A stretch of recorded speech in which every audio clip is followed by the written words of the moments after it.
Thank you. I appreciate you. I don't know. I feel like, is this a setup that I'm going directly after lunch? I might have gotten lucky where we still have a little energy, but in about an hour, it's going to be. Why don't I jump right in while I still have your attention, my own as well. Thank you so much again. I appreciate Race to Zero Waste and partners for the invitation to be here. Again, my name is Denaya Shorter. I use she, her pronouns, Senior Director for the US and Canada region of the Global Alliance for Incinerator Alternatives, or GAIA, better known as. Again, just want to thank you for this opportunity to speak and share space today. I definitely don't take it lightly.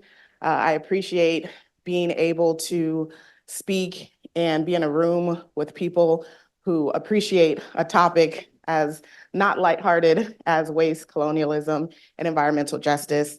It's an important topic. We cannot be talking about zero waste without talking about waste, colonialism, and environmental justice. So I'm grateful to be able to lead us in that conversation and kick off our afternoon sessions.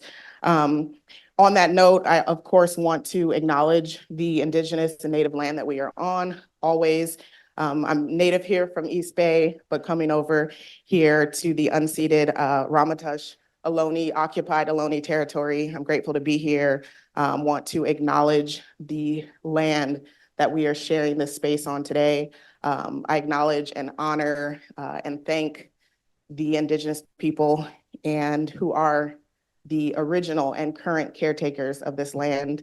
I acknowledge and participate and engage in the land acknowledgement to start the journey of repair. It's absolutely not enough, as we know, but wanting to bring this up in this conversation, especially because these folks have been fighting genocide and harm and racism for generations, and we are grateful to be able to share this space and continue conversation. So let us take this home with us and not just leave land acknowledgements for spaces like this, but make sure we are incorporating our Indigenous and Native voices in the work that we do back home.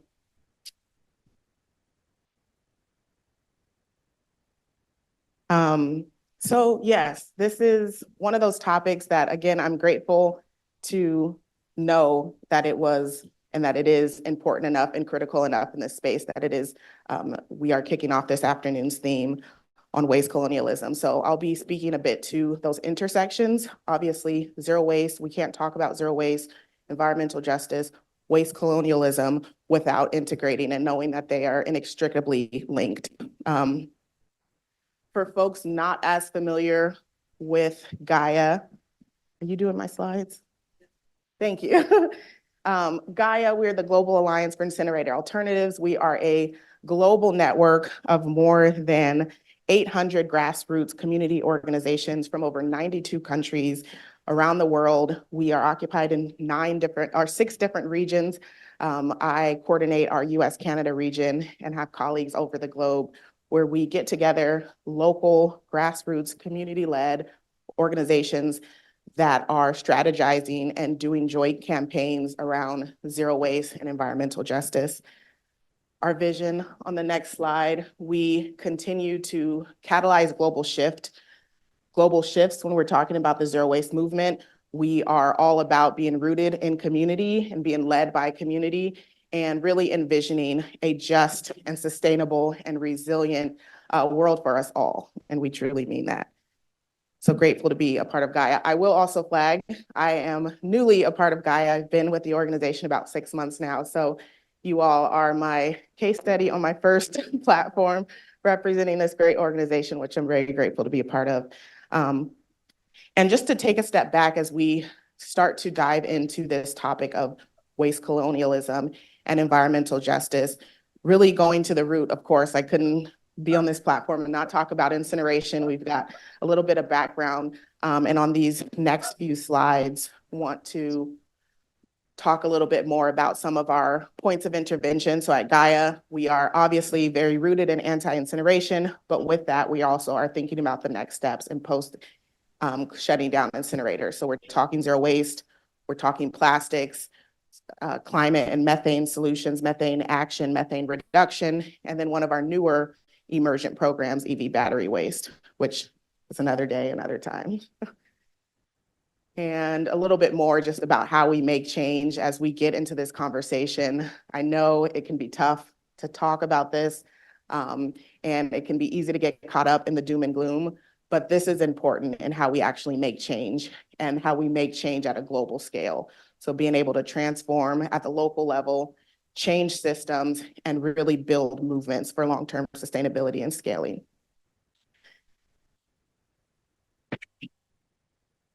Like a casual slide. So as we talk about incineration, or just kind of root the conversation in incineration, there are so many names that incineration is going by. Industry is creative in coming up with this, but by definition, incineration, we're talking about burning waste. Incineration is toxic. It's a waste. We're talking about burning, thermal technology of burning waste and discarded materials. Incineration results in tons of pollution at every stage, from waste hauling to managing air emissions and residues. Burning waste is one of the oldest primitive approaches of dealing with our discards. And previously, folks did open burning in their communities, and basically industry has now developed infrastructure and a mechanism to do the same thing. It was terrible then. It's even worse now. Incineration is waste burning, and it's definitely got to stop.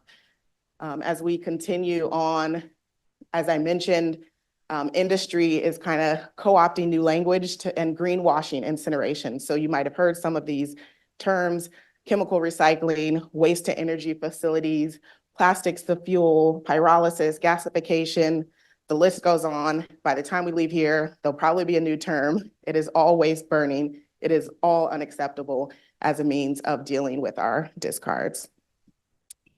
On the next slide here, just to kind of touch base, I had a conversation, and folks were not as aware as I thought in the zero waste movement about how alive and unfortunately well incineration is globally, and especially here in the US and Canada. Globally, 216 million tons of collected municipal solid waste are incinerated every year. Some of these statistics are a few years old, so I can only imagine that it is building up over the last few years. This chart here is showing the size of these pie charts down here at the bottom represent the number of waste to energy plants by region. Surprise, surprise, Global South has a majority of these plants, which of course are polluting our environmental justice communities. Who's impacted as we dive into environmental justice communities, and for reference, utilizing that term today to speak to our most marginalized community, our frontline communities, people of color, Black and brown people, and people living on the front lines, hit first and worst by the climate crisis. The numbers speak for themselves. Tons of people, too many people are living within a couple miles of incinerators, of the dirty dozen facilities. So these facilities that are putting off toxic particulate matter and nitrous oxide, lead, mercury, things that are causing more than harm, that are causing death. And 10 out of the 12 incinerators that emit the greatest level of emissions annually are in EJ communities, again, leading us into these next conversations. In the US, I think someone, maybe Neil mentioned earlier, in the US, a slight plus, incinerators are failing. They are on the decline. Most incinerators are aging. They're hitting the end of their lifespan, which is a bittersweet opportunity to both pivot to alternatives, or also an opportunity for industry to step in and try to turn that into a waste to energy facility or some other toxic polluting facility that we also do not want in our community. Incinerators are closing. New one, at least in the US and Canada, in the last couple of decades, there's been a decline in both new incinerators opening and the amount of incinerators getting shut down, which I will also speak to shortly. And as we continue talking about both the impact of incinerators on our people, it obviously has tremendous impacts on our climate. Incineration is a climate problem. It is climate change. Incinerators are dirty. They are expensive. I had the conversation of, has anybody had a family member, child, friend, sister, relative who spends money and you think that is not the right way they should be spending their money? Yeah, maybe even yourself. That's how I feel about incineration. It doesn't make sense fiscally. It makes no sense. It's super expensive aside from all of the environmental impacts on our people. It fiscally it's expensive to run, it's expensive to operate. It does not bring in the revenue that it takes to actually maintain and operate these facilities. You would think that's enough, but here we are. Continue, I'll speed through some of those. Hella toxic, I can say that a lot. There's a lot of a lot of toxin, a lot of arguments that incineration is a climate solution because again, we're finding a way to get rid of things. And I use the term materials or discards, but it's actually resources. There are things going into these incinerators that could be reused, recycled, composted, repurposed, redesigned, and this is the last place those items should be ending up.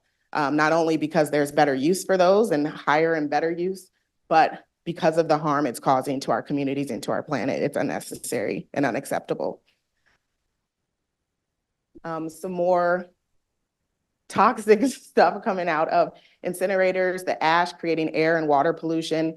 You can see this sign here, covered in ash from a local facility, just waiting for the wind to blow it into a waterway, into a community, into a household, into a school, into agriculture or soil to again, continue its life cycle.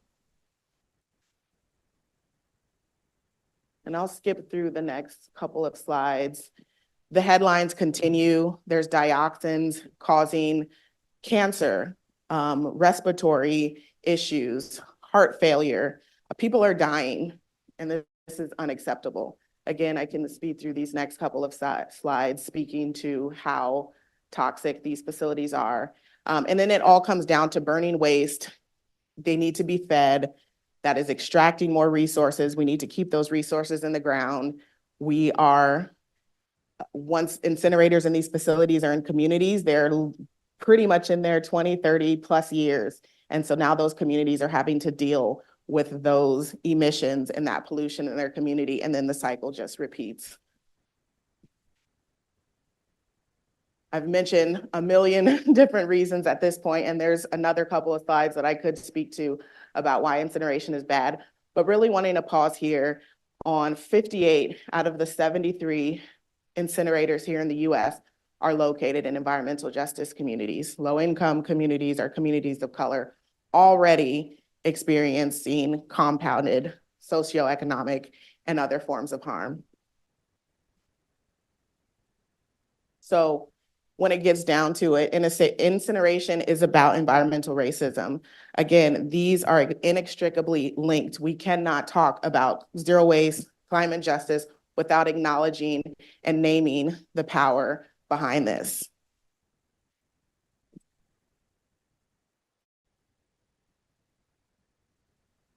Just a couple of pictures from some of our campaigns here. Climate change is a global issue. So when we are talking about incineration and environmental justice, as we get into waste colonialism. So to kick off that conversation, the practice of essentially illegally exporting waste from high wealth countries like the global north and discarding them to communities that are not only ill-equipped like the global south, but don't deserve to have to deal with the waste coming here from the global south.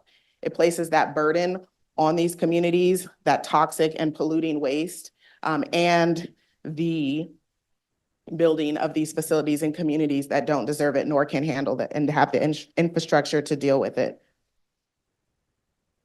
Continuing on here, the connection, these are some of the education that our GAIA Africa team has been distributed in their fight to demand the stop to waste colonialism, acknowledging that the waste sector is evident in ways that exporting waste from these high power or essentially high wealth countries and leaving it to these global south countries to deal with. And getting into the next couple of slides, plastics, that's a whole other conference. I won't get into to that, but it just is acknowledging that the approaches, all of the approaches, the policies, the zero waste models and systems that we're talking about all week, they need to be centering these communities where waste colonialism is impacting folks the most. Approaches should be centered on the voices hit first and worst by the climate crisis. And waste colonialism, as an example, is in this next couple of slides. Folks know about National China Sword. You would think after China decided they don't want to deal with our shit anymore, well, this is a great opportunity to figure out a new innovative approach, something maybe equitable and zero waste. Hands for who thought we did that. Yeah, absolutely not. We just found other places to send our crap to. So now we get into, I went down this rabbit hole of, unfortunately, the folks that are most impacted by waste colonialism are not here to be able to tell their own stories. But because of our movement building and because of our work with the Global Alliance for Incinerator Alternatives, hearing more about communities in Indonesia. I read about a woman in a village in Indonesia who reflected on being able to see fields of corn and rice, and a year later, those same fields being covered with plastic and toxic waste. Front yards being makeshift dumps where waste is burning in communities, where banana trees are covered in ash and bamboo stands are being piled up 2 meters high with waste that nobody knows what to do with. Trash that can't be recycled is illuminating the informal waste sector. So we have waste pickers now that have found this space in their countries, which is also creating a whole other area that has to be addressed.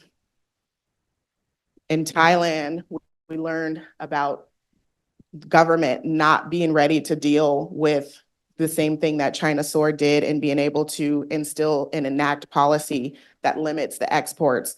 And so folks are dealing with violence. There's quotes on these next couple of slides where local community members are saying that dealing with the US and the global North's waste has been some of the most violent times that they've ever had in their life. We've got to stop waste colonialism. Just pause there. Yeah, is there? Oh, there we go. Absolutely, absolutely. I know I'm running up on time. The call to action is absolutely stop waste colonialism. I think in this space, because I am speaking to folks that are on board and are understanding of the link between environmental justice and zero waste and waste colonialism, and why it's important that we are incorporating these principles into the approaches that we're developing, is because we have to take responsibility for our own discards. Moving forward to the system change I mentioned as far as how GAIA approaches our movement work, and continuing on some of the campaigns, our GAIA Africa team recently put on this campaign demanding for a stop to waste trade and a stop to waste colonialism, and a demand for specific policies that held the global North accountable and held their own governments accountable to stop bringing in this toxic polluting materials. And I know it can be tough as we sit here, well, maybe it's just me, as I sit here and identify all of these adverse impacts that incineration and these waste to energy facilities is having on our community. But on the other hand, I think it is also important to highlight and acknowledge the success. So in these next couple of slides, which I think we're going to do a panel after this and speak more to the zero waste systems that we can develop to address things like waste colonialism and ensuring that our environmental justice communities are being centered and being involved in the decision-making of these, the impacts that they're facing. So I'll not dive into that. Shout out to Suya on the zero waste definition, the waste hierarchy, just pointing out here that we shouldn't be starting at landfill and incineration. This is unacceptable. This is an unacceptable way to discard our waste. We should be, one of my favorite activities in these spaces is when someone asks for that 3 R's and we end up with like 20 different R's of rethink, reduce, reuse, redesign. and all of these things. We should be hitting all of those before we're even considering some of these lower hierarchy zero waste models and systems. People in here, depending on, I appreciated, Michael, you were speaking about your calling is your waste, your cleanups on the beach. I didn't have any pictures of waste cleanups on the beach, but all of us in here have our specific roles and how we are contributing to this movement. So whether you're in policy, whether you're a community member, there are people out there who have successfully implemented and instilled these zero waste models that we're speaking of. And that's what movement building and coalition building is about. Global Plastics Treaty, we have INC4 coming up in Canada in a couple weeks. Another opportunity for a global solution for our global movement to come together and demand what we need out of this treaty. There's different international opportunities. There's local campaigns. The Break Free from Plastic movement, a lot of folks aren't aware that that also stemmed from folks coming out of GAIA and people wanting to address the plastic pollution crisis. And now it is a global movement also in hundreds and hundreds of countries across the globe that is doing really, really great work. And while there's international movements, there's also these local transformation movements. There are cities in Asia, despite Global North sending all of our discards and all of this toxic materials, that they are refusing that and they are still implementing reuse systems. Cities across Asia are modeling zero waste. They're reducing their waste up to 80%. Movement building is happening both in the US, Canada, and across our regions. Africa has passed 30 plus at this point plastic bans. And Europe, lots of movement there. Over 400 municipalities have committed to zero waste. We've got zero waste plans in the works. System shifts are happening in those same places where there were increased waste exports, especially after China soared. And the success stories continue. I could call out a whole bunch more. United States and Canada, we are down in California to our last, I want to say 1 or 2 incinerators being shut down really, really soon, which is a huge, huge milestone and huge success for the zero waste movement. And then there's systems right here that are working, closed loop systems, community-led systems, systems that are working at scale in local communities who are addressing zero waste, who are addressing reduction and reusing. There's a whole lot more, especially as I obviously oversee our US, Canada region, but victories from all over the globe. And so I just want to wrap up here with, you know, burning and burying are not the only options. There are multiple headlines that we could pull. It's easy to have this conversation around waste colonialism and acknowledging how much harm is being done, especially from someone who lives in the global north and feels accountable for what we are doing to some of these communities. But for anyone in the industry or for anyone in your movement back home who is hearing or feeling that it's not possible, or that it's too expensive, or that it won't work, whatever you're trying to work on, just wanting us to reflect and remember this moment, to remember this week, to remember the conversations that you've had this week with other people, the people that you've met, the presentations that you've got to learn from, and remember that it is possible. Remember that through movement building, through coalition building, through learning from each other, and through really being committed, we have a long way to go, but we also have come a long way too. And so being able to utilize and reflect on these successes, we can and will, I'll commit to that, stop waste colonialism and continue the fight for a zero waste world. Oh yeah, that's her funny picture from my member meeting. So yeah, I think that's it for me. Thank you. Oh yes, and please reach out. I have a whole lot more to say about a whole lot more things. So please connect with us and learn more. Yeah. Yeah, we'll take a couple questions. Freddie has a question. Thank you, Denaya. I caught that so many of the incinerators that are closing is because they can't obtain financing for upgrades. So how can we do more of that? How can we stop the financing? Yeah, that's a good question. I don't do as much work on the financing front. We do have folks in our movement who are working on that. I will say there are multiple reasons these incinerators are shutting down, especially the ones here in the US, Canada. In the last couple of years, GAIA has been leading and convening a failing incinerators project where we have at this point 8 different organizations in the US who are fighting their incinerators in the local communities in the last couple of years. Those are the 4 who have shut down, with the last one hopefully being shut down in the next couple of months. And so folks are working. So I say that to say that yes, it's financing, yes, it's expensive to operate and maintain, but these incinerators are also shutting down because of the zero waste movement and because of local grassroots organizing and commitments to demanding that this is not happening in their community. And that's how they shut down their incinerators. I'm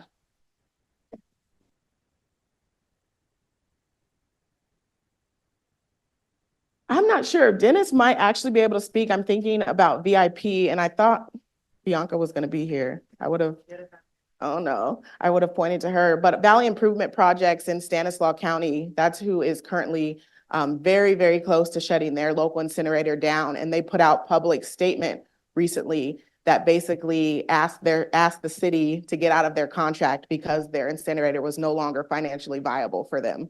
And that was a result of VIP leading their community and demanding that the city adopts a zero waste plan that they've worked with Zero Waste USA on, and show the city that they shouldn't be funding essentially and providing the materials to be able to feed that incinerator. So without knowing all the ins and outs of exactly how that went down, I definitely believe that it contributed to it for sure. Hi, Denaya. So there is a rise of like advanced technologies, chemical recycling, all those. And what I've noticed as I'm tracking these technologies, which some are incineration, other are like molecular recycling, biological recycling. And I've noticed that a lot of Republican states have now changed the definition for these technologies to be manufacturing and not recycling to bypass all the environmental regulations. So I'm curious if GAIA is tracking that and what your thoughts are. Yeah, definitely. Yes, we're absolutely seeing that. GAIA and what we do as conveners of a network is we work really closely with our members and supporting their local campaigns. And then on top of that, we are also, at least for our US Canada region, tracking like federal policy. And so recently there's been EPA policy where we are trying to get incineration out of the definition of things like zero waste or recycling or disposal. So those are things that we work with our network on, where they might not be a part of their local fight, but we know that things like national policy can help and support policy at the local level, and things like what waste or recycling is defined as, getting anything burning related out of any sort of policy or being able to be counted as recycling is exactly the work. Providing public comments and getting folks on board to comment letters and sign-on letters for that is definitely within our scope. Yeah, of course. Thank you.